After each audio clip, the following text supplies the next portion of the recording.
Hi, my name is Victoria Greer, and this is my LiveBinder presentation. My topic was culturally responsive teaching.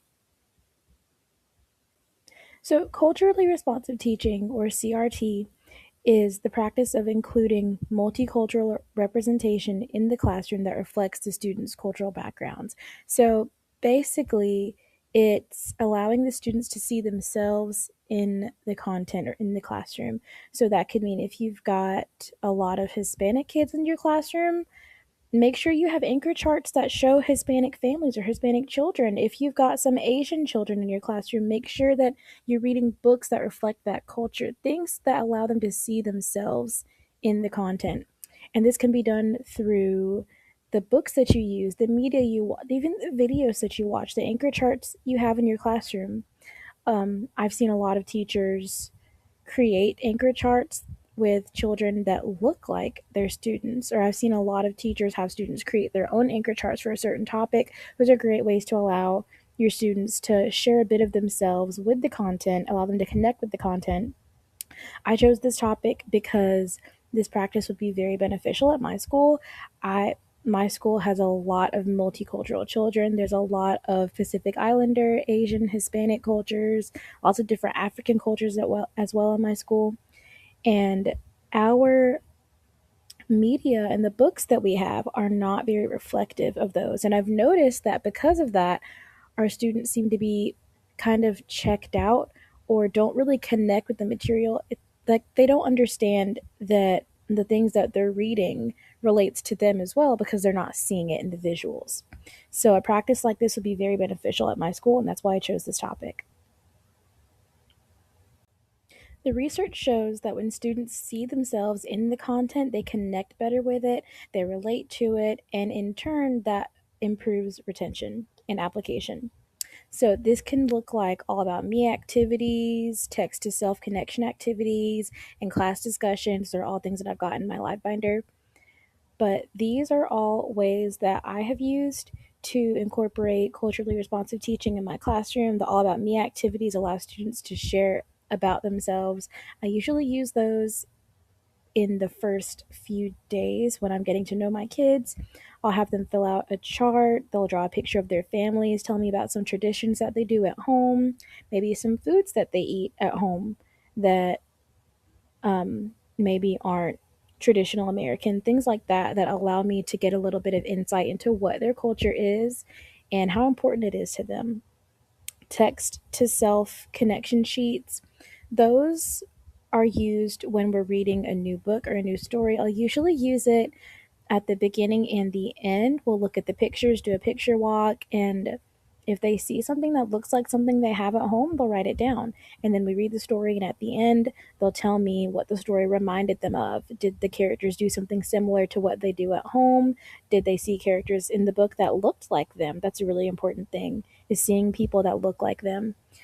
In class discussions every morning, we share good things, and usually our good things entail some kind of memory or something they did with their family or their parents at home, and that tends to give me a little bit of insight into their culture as well. Those are all things that can be implemented in the classroom to support culture responsive teaching.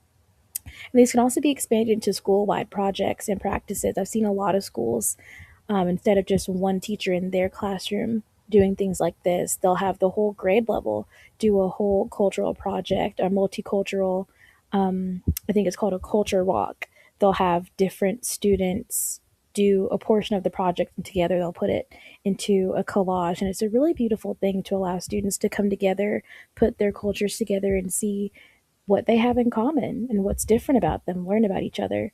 Those are all things that helped our kids connect and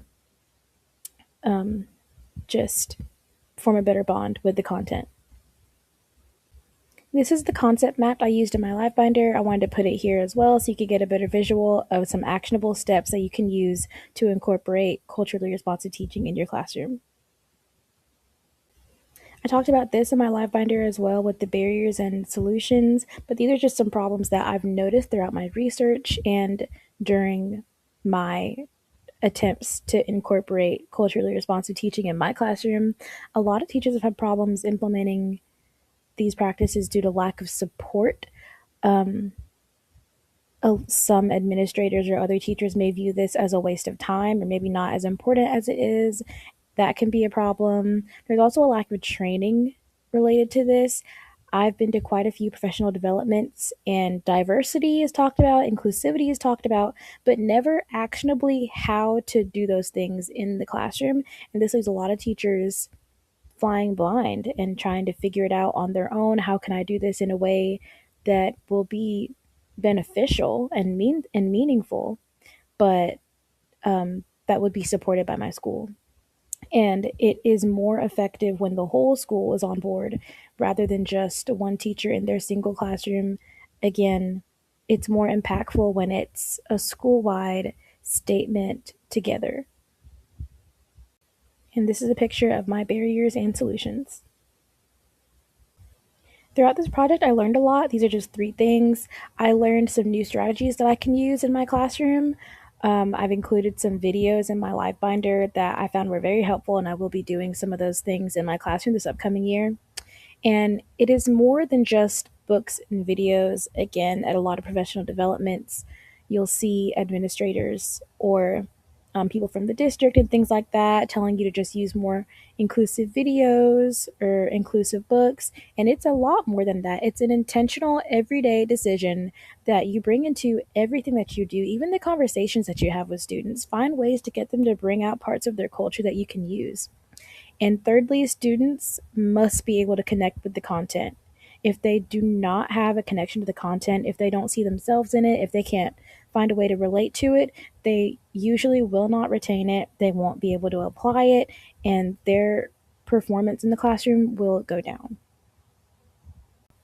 And these are my resources. Thank you.